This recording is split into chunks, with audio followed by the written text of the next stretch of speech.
شكرا دكتور أحمد.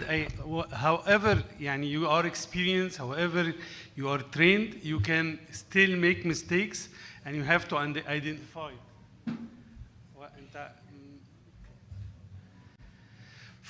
This is a straightforward traumatic subluxation.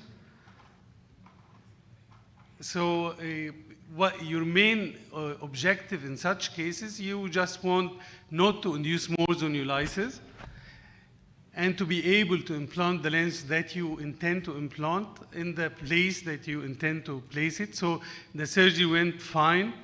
You see that there is zonulisis in the periphery.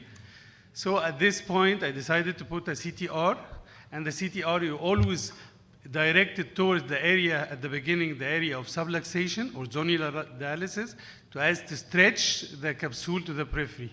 So everything is going as planned, and I thought almost the surgery is finished. I'm preparing a 3-piece lens to implant it in the capsular bag, and the 3-piece lens is chosen so as to be an extra support. But once I implanted the lens, I found that one haptic is completely torn from the lens. So this is the first mistake.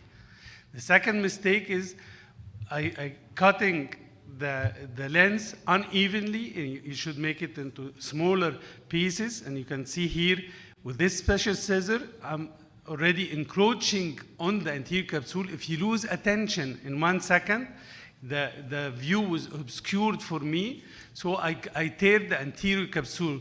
It's important to watch it, so I said I will try to continue it, to make it rounded, this extending edge, but I'm not following the proper rules of supporting the capsule to make this maneuver, so I said I will do it after implanting the lens. Now I'm still cutting the remnants of this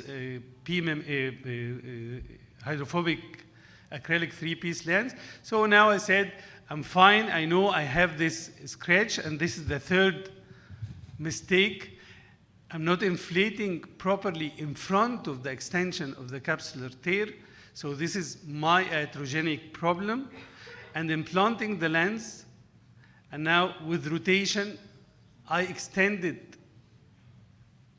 the anterior capsular tear, as you can see.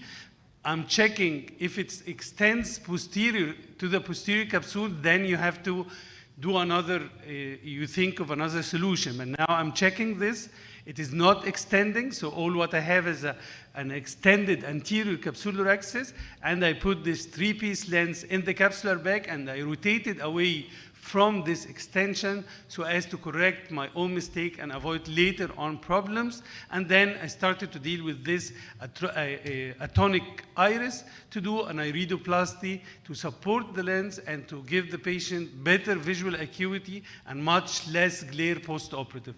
So however you are experienced, you are liable to do mistakes, but the most important thing is to identify the mistake in the proper time. If you don't identify it in the proper time, you will get into more problems. And once you identify the problem, you think of how to solve the problem in the best way for the sake of the patient and to get the results that you intend to get it. So now I have corrected or avoided more complications and tried to resolve the problem that I faced doing iridoplasty and then having the lens in the capsular bag still, and the patient post-operatively had a very well-centered lens and as well as a pupil that has no glare and better cosmetically. Thank you for your attention.